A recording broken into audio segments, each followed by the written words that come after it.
and he ends up in these strangers' home as a houseboy. I actually had a hard time continuing. Yeah, full disclosure, I'm just being honest with you guys. Hey everyone, it's Habiba back at you with another video. Today we'll be doing a book review. The book we're reviewing is Theft. It's this novel by Abdulrazak Gurnah. So it's Abdulrazak Gurnah's latest novel. And honestly, everyone, I think this author has really found a fan in me. I'm really loving his books. This is the second book of his that I've read. You know, the first one was By the Sea, because I did a book review on By the Sea last year. You can check it out on my channel. I'll also put a link to it in the description. So now, this one, the genre is literary fiction, and it's a family-centered saga. So meaning it's all about family dynamics, family relationships, the complexities of family, and so forth. It is set in Zanzibar and Dar es Salaam. So those two places, I want to say it's mostly in Zanzibar, but we're taken between both places. So we learn about our protagonist, Karim, and we're taken through the generations. We're taken through generations of his family, because the novel opens with the story of Karim's mother, Raya. So we first learn about Karim's mother. We meet her in her teenage years, basically. So we get a little info on her childhood, teenage years, her relationship to her own parents, who are Karim's grandparents. Then we learn about her marriage. So Raya's marriage, her struggles, her struggle in marriage, and then her subsequent divorce. And Karim is very little when his parents divorce. He's very little. His father later dies. He does have an older brother from his father's previous marriage. So at some point early in the novel, we also learn about Karim's relationship to his older brother. They have a very lovely relationship. His brother loves him a lot, and because Karim never got to know his father, the older brother has a sense of responsibility, you know. And I guess that relationship with his older brother does help Karim a little bit to feel a certain closeness to his dad, to the dad he never knew. Karim's mother is a little distant as a mother. She's not mean to him, she's not cruel, but she's a little distant because she feels that a lot of things were forced upon her when she was younger. For example, her marriage to Karim's father. She was young then. She wasn't a child bride, but she was young.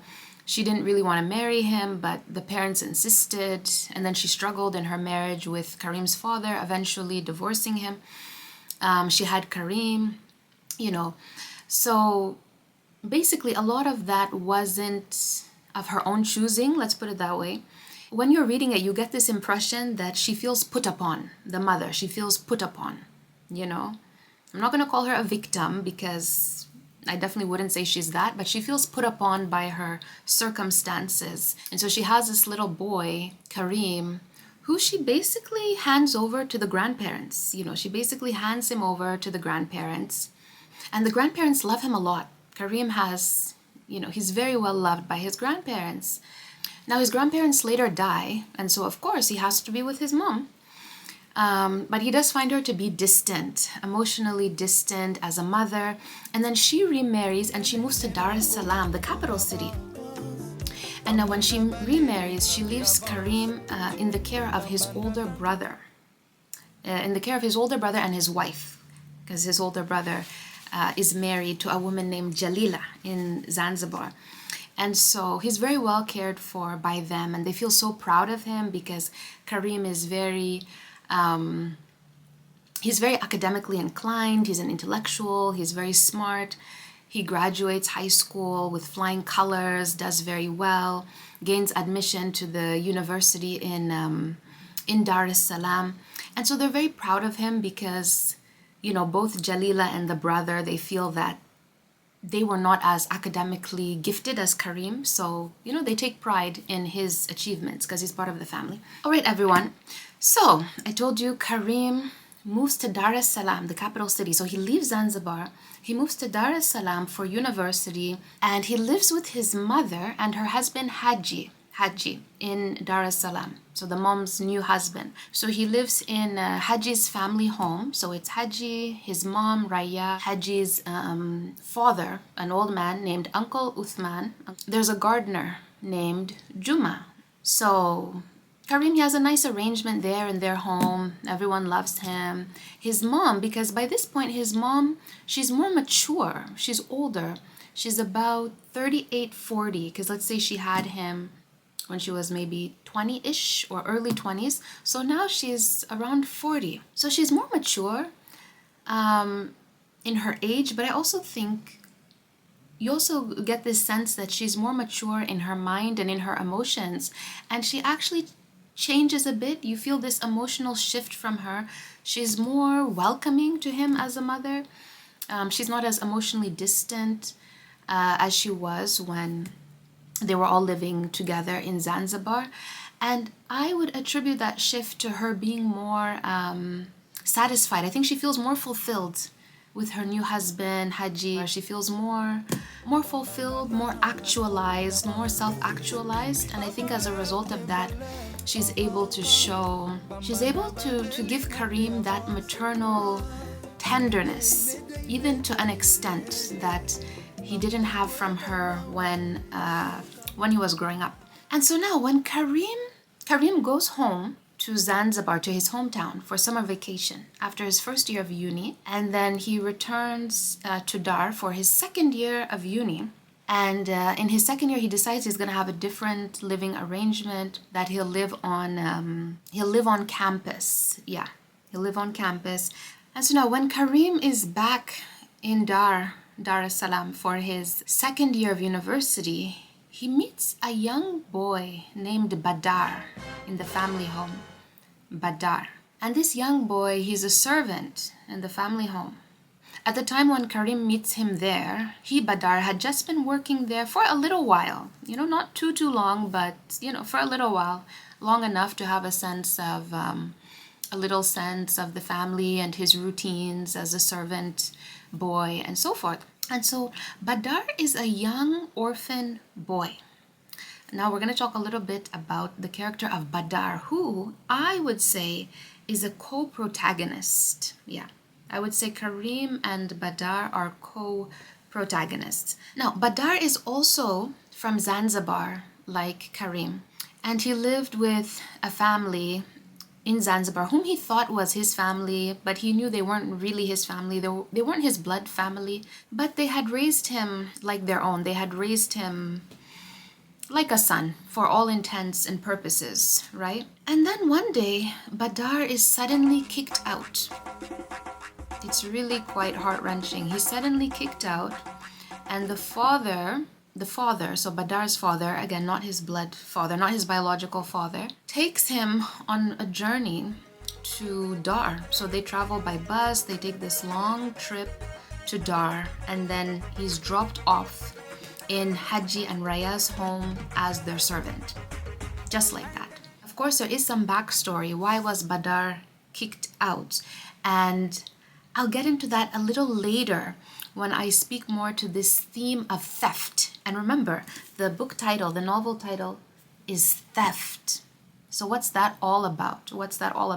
So I'm going to speak a little bit to that in a bit, because it's quite interesting, guys. It's quite juicy. So make sure you're, listening carefully, you're getting some tea, eating some snacks, whatever you need, as we dive into this novel. And so now, while living with the family, Badar, we learn a little bit about Badar's day-to-day routine. At that point in the novel, it's essentially life as a houseboy, life as the house help in Dar es Salaam, the household dynamic.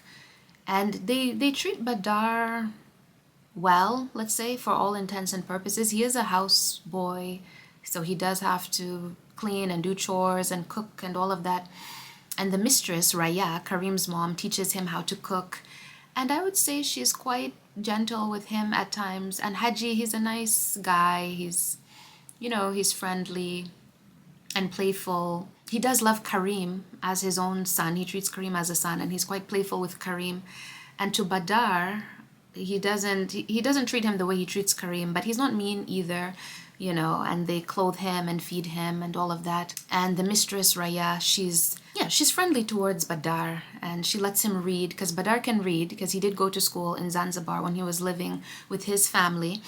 So he likes to read. He likes to read magazines and certain novels. He's very curious. He's very intellectually curious, this Badar. He's a great listener. When people are having conversations, he just listens, as in not snooping. He doesn't snoop. But he just listens. If he's in earshot and they're talking about politics or life, whatever, he listens and he absorbs. He's always learning as much as he can, because remember, he doesn't go to school. He's a houseboy.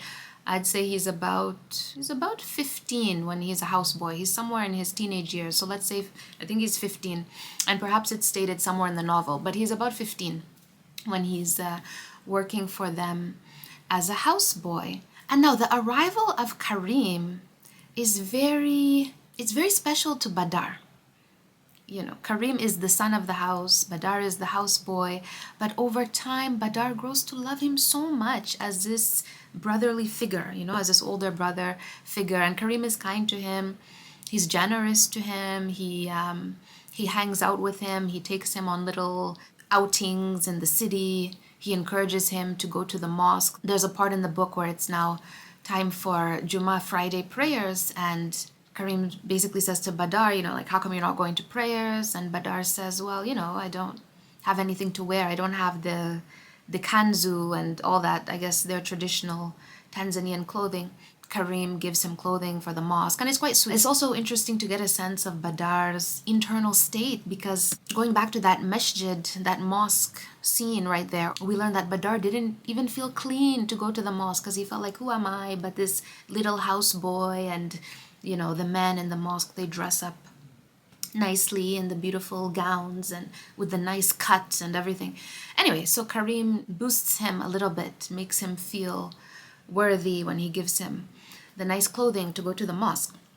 So basically, he loves Karim. He really loves Karim. And now when Karim leaves, because eventually Karim does leave the house to continue with his life, back to university, and then back to Zanzibar eventually, it wrecks Badar. It wrecks him, Yeah, it just wrecks him. And he's there in his room crying silent tears.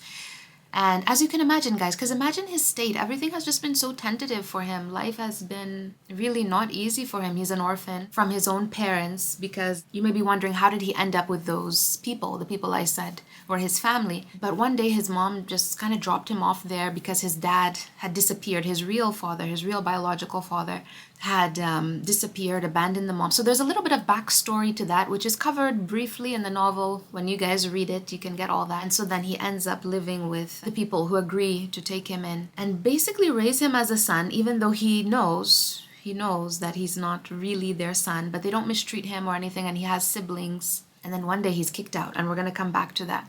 And he ends up in these strangers' home as a houseboy. And they are actually not complete strangers. I'm not going to tell you about that. You can read it. You can buy the novel and figure out what's happening there. To Badar, they are strangers, but to them, Badar is not a stranger. Okay.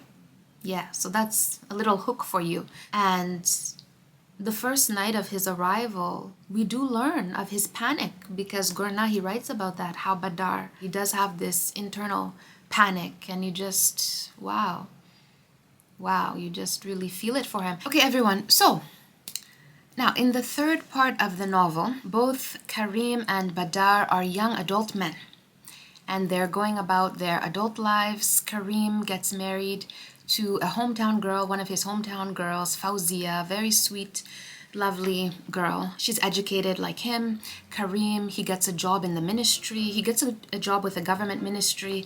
Like I said, he was always bright and gifted. So he's part of that, he's part of the elite. Like, he's part of the young elite, young middle class people, intellectuals, upwardly mobile, and so forth. Badar manages to get a job at a hotel in town. We're in Zanzibar. We're back in Zanzibar now. Everyone is having their adult lives back in Zanzibar. Zanzibar is changing in many ways. growing, changing in different ways. It's the early 2000s, so at the turn of the century, technology, tourism, so forth. And Badar, they're both being exposed to this. Badar is being exposed to it through his work. Badar is very grateful for his job. He's very grateful to Haji, remember Haji? And that whole family, well, not the whole family. Baba Haji, his uncle Uthman, never liked Badar. You can find out why, but he was just, he was just never nice to him. He didn't speak to him, but he always looked at him in a scornful way, you know, the old man. He's grateful to Haji for taking him in when he was younger. And then I believe it's also Haji who had the connection with the hotel in Zanzibar to get Badar his first job outside of the home. I was going to say his first real job, but when he was working as a house help, that was a real job. I can't remember if they paid him or if his compensation was just food and shelter. I think that was his compensation. But anyway, his first job out there in the real world, Haji set that up for him. And then he's also grateful to Karim for his generosity. And now Badar and Karim, they're basically like family, you know? And we know how much Badar loves him as a friend and as an older brother. And so while in Zanzibar, they stay in touch. They're basically together all the time. Badar visits Karim's home all the time. Badar gets along very well with Karim's wife, Fawzia, and then they have a little baby, Nasra. Badar is really good with the baby. So in this story, we have all these little intrigues that lead up to the final intrigue, or climax, if you will, you know. So all these little intrigues happening over the course of the novel. And now the final intrigue, it happens quite late, near the end of the novel. So we're going to talk about that a little bit. The several little intrigues, they're very important. And I would say the first intrigue is when Badar is evicted, when he's kicked out, you know. Prior to that, we learn about some family dramas, and like I said, it's a family-centered novel. We learn, you know, family dynamics, issues within family, very interesting stuff, and we get an overview through the generations. All right, guys, so I spoke about all the little intrigues. Then eventually we have a major intrigue near the end. And okay, I had actually skipped ahead a little bit at some point just to see what was coming. So when I was reading the novel, and don't do this, but I know we all do this sometimes when we read. Anyway, so I had skipped ahead. And when I learned that was coming, that's what was coming, I actually had a hard time continuing. Yeah, full disclosure, I'm just being honest with you guys. I'm gonna tell you what it was in a second. I had a hard time continuing. So I had put down the book for a little while, like, I don't know, just a little while, because I couldn't handle it. I couldn't handle what was coming you get it, because I shouldn't have skipped ahead, that's the thing. But I did read ahead a little bit. And then I couldn't handle what was coming, so I had to put down the book. And then I eventually picked it up again, read to the end, and it was okay. The way it was dealt with, you know, the way it was dealt with. Okay, so this major intrigue, it was actually an affair. An extramarital affair. Karim has an extramarital affair with a woman, an English woman who was supposed to be there as a volunteer, some kind of volunteer. But then she basically pursues Karim, seduces him. And Karim is too many things, you know. He should have stopped himself in his track. But anyway, we're going to speak about this, and especially as it relates to the theme of theft. And I told you the novel is called Theft. And after the final intrigue occurred, I kept thinking, okay, what is Gurna trying to communicate here on the theme of theft? It was very interesting. So it made me go back to the several other intrigues that I mentioned, two of which involved theft, right? So I was wondering, what is he drawing our attention to? And this is what I love about literature and fiction in particular. It really gives you the space to reflect, to analyze what's going on here. Yeah, so let's talk about this a little bit, unpack this theme of theft. Because earlier in the novel, when Badar was working as a house help, he was accused of theft at least twice. At least twice. He didn't do it. Like I said, he was accused. Because he is this poor orphan boy, it was hard for him to defend himself, and the old man, Baba Uthman, the old man, Haji's dad, was trying to have him sent out and locking him out of the house, and because he just assumed that he had done the thefts. I'm not going to give you the backstory on those thefts. When you read the novel, you'll figure out what that was all about. At least twice, Badar accused of theft. And it was very interesting how Gurna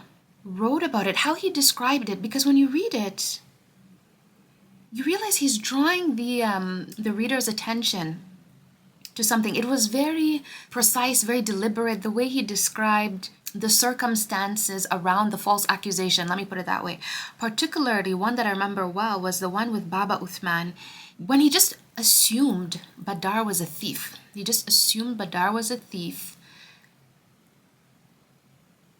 And like I said, he had already had this built-in dislike towards Badar, this built-in contempt towards him. You can read and you'll figure out why that was. But he is just a sour, Baba Uthman, he was just a sour character anyway. And so the way he locks out Badar of the house, but then Haji and Raya, they come and they get to the bottom of it. And they supported Badar, and he was later absolved of that, of the false accusation. But Gurna really drew our attention to those thefts. And I was wondering, okay, so now what's the purpose of that here in the context of the novel, of Badar being accused of theft here? And now by the time you complete the novel and then you learn about the greatest theft, I'm going to call it that, this whole extramarital affair thing, then you say, okay, there's a deep message that the writer, that Gurna, is trying to convey here around theft, guys, around theft. And as I reflected some more, and as I did my preparations for this book review, it made me think of his other novel, By the Sea. I drew a little parallel, because in By the Sea, go watch my review of By the Sea. Go watch it, guys. I'm going to link it here. There is also a theft. I'll call it that. There's a theft. There's an intrusion into the home, right? By a nefarious individual, nefarious character. And that theft, it's so destructive. It causes so much damage in that family, the family in By the Sea. So much damage, lasting damage, my gosh. So it seemed like in the two novels that I've read by Gurna, By the Sea and now this one, Theft, there's this recurrent theme of theft. And like I said, in By the Sea, the consequences of that theft were so damaging. The intruder, let me call him that, the nefarious character who he intruded into the family, And now in this one, the English girl, she too was an intruder into Karim's marriage. Yes. Granted, Karim allowed her to intrude. Karim's a fool. Sorry, I just have to put that out there. He's a fool. We thought he was nice, but then by the end, his character, it's revealed more. Its character is so interesting. So Karim, we learned that he's corrupt, He's corrupt. Even Badar came to learn of Karim's corrupt side, not just due to the extramarital affair. Yeah, that. And the way he just really, you just do that to your wife and you destroy your home and all of that. And he wasn't remorseful. The prick was not remorseful. So even Badar, who thought Karim was this Karim, Karim is generous, right? The name, the meaning in Arabic of the name is generous. Really learned that Karim is he's corrupt, or he became corrupt, or maybe he always had that corruption in him. Yeah, so Gurna addresses some very interesting social realities, I spoke of the whole house boy, house help thing, children in those situations in countries of the global south.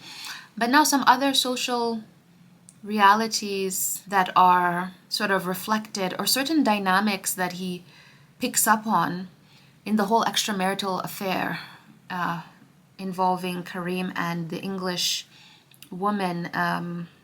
I don't even want to remember her name. Anyway, her name's Jerry. He picks up on some things because he says and he's a very astute observer. Like, I got that from By the Sea as well. You get that from this book. He's a very astute observer, almost like a psychologist, very... Wow. Okay, so now when Karim's wife, or let's call her ex-wife, because she returned to her family, Fawzia, when she's, back with her family, and her best friend Hawa comes to console her. They're just discussing the whole thing. And poor Fawzia, she's really down in the dumps, And Hawa is reflecting on it. And she says something about her must have overwhelmed him, seduced him. And then I think somewhere else in that part of the novel, Gurna also writes there was something about her, the English woman, that was just, that really overwhelmed Karim.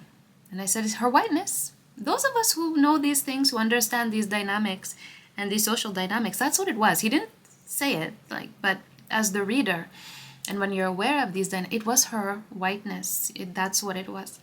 It was her whiteness. And it's very telling because it's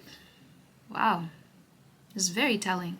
And then in the end, it's very interesting because Badar, in his curiosity, he kind of checks out the woman, her address at least. He checks her out online. At the end, I'm not going to tell you what Badar saw. And so the suggestion was that it was basically all a game for this Jerry woman going to Zanzibar, intruding, let me use this word again, intruding, in a very subtle way too. And it takes me back to the novel By the Sea, the way the intruder guy, it was all very subtle, very friendly, but they had nefarious intentions right from the start, But for her, it was all a game.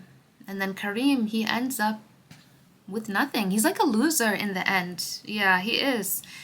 Fine, he has his ministry job. He's some kind of intellectual. People have lost respect for him. So this whole affair thing, it wasn't left unresponded to by the other characters. It wasn't a thing where like Karim just bombed his home, because he bombed his home, And then it was just like, oh, Fawzia will just kind of go home to her parents crying and that's the end. No, it wasn't that. And I was happy that there was a response to it. I would have loved to see some retribution for Karim in the end, but it's okay because in a sense there was. In a sense there was. It wasn't like fire and brimstone against Karim, but in a sense there was this retribution because after reading it, when I reflected on it, I said, he's like a loser. He has nothing. He has nothing. And that girl, the English woman, it was just like a joke for her, And then she returned to her home, to England. And it's as if Karim would just be a distant memory for her, despite having... Oh, wow. But Fawzia's mom, Khadija, when she's comforting her daughter, she gives a response and she says they, as in the foreigners, they come with their heedless ways, they act as if they're helping, but they're not helping. And then she says they add more troubles to their lives. They add more troubles to their lives. As Zanzibari people, as African people, she says they add more trouble, but they come under the guise of, oh, they're helping. So there was a good response from Fawzia's circle, Karim's ex-circle. And then, in the second to last chapter, when Badar goes over to visit Karim, he attacks him verbally and goes off on him and like, you're like nothing and, what have you learned in life? Basically telling him he's a loser. Really conceited and arrogant, this Karim. And mind you, as you already know, Badar didn't have the same life as Karim and the same opportunities and a family supporting him and all that. Yeah, That part was just wild. So then Karim asks Badar in his tirade, he says, "What have you learned in life, you useless wanker?" And then Badar stands up and he leaves. So he's not subjected to another one of Karim's rages. But then later on his own, he reflects. And this is what he says. This is what it says in the novel. This is what Badar thinks to himself. "I have learned to endure." And when I read that, I said, wow, it was so powerful. It was so powerful. Read it, because the prose is beautiful. Guys, the prose is also so beautiful. So you need to go to your bookshop or online, wherever you get books, your local library. You need to read this. And I said, yes, Badar has learned to endure, because look at his life story. We already know, I told you about his life story. Evicted here, accused of that. Okay, I'm not going to. And Karim, at the slightest inconvenience, because the reason he did this whole affair thing, the reason he justifies it was because of the baby. When he and his wife have a baby, he says the wife's focus becomes the baby, and the baby's crying all the time, and he can't take the crying. A classic narc. He's just like a classic narcissist, guys. Okay, so that was his whole thing. And instead of having some humility or going to see a therapist or something, he projects on Badar, takes out his rage, his perhaps guilt, whatever. He takes it all out on Badar and has the nerve to ask him, "What have you learned in life?" And Badar thinks, "I have learned to endure." I said, it was so deep. It was so deep. Karim is weak. He's weak, and destroyed his family over the slightest inconvenience. And then in the final scene, there's a hint at something between Fawzia and Badar. By then, Karim is like, he's out of the picture. And I love that. It was refreshing, a little bit refreshing to have that at the end, because I was really upset by the affair thing, as you can tell. I was very upset. And so in the end, Fawzia, she has everything because Karim, he was a good riddance for her, She has everything. Badar has everything because they're blessed. As I read it, the feeling I got, I said, these people, they're blessed. Fawzia did not deserve that pain that Karim inflicted on her, and then the lack of remorse. But he's like nothing. He's like a loser in the end, And he cannot even own up to his parents and tell them what he did, because his parents are inquiring. His parents back in Dar, Haji and Raya, they're like, "What happened? Why? How come you and your wife?" And he's just like, "Oh, couldn't get some foolishness like that." And I said, wow, he's a shameless coward who couldn't even own up to his parents. Anyways, friends. All right, so I think that's enough for now. You already heard me say I love the prose so much, the prose, and I would love to dive deep into that. Not in this video. Thank you again, Abdul Razak Gorna, for powerful work that had me like bracing, because remember when I said I skipped ahead and I said, oh. Anyway, yeah, thanks for watching. Make sure to like, to subscribe, to leave your thoughts in the comments. Are you reading this novel? Have you already read it? Will you now go ahead and read it? Make sure to drop a like. See you in my next video. Bye.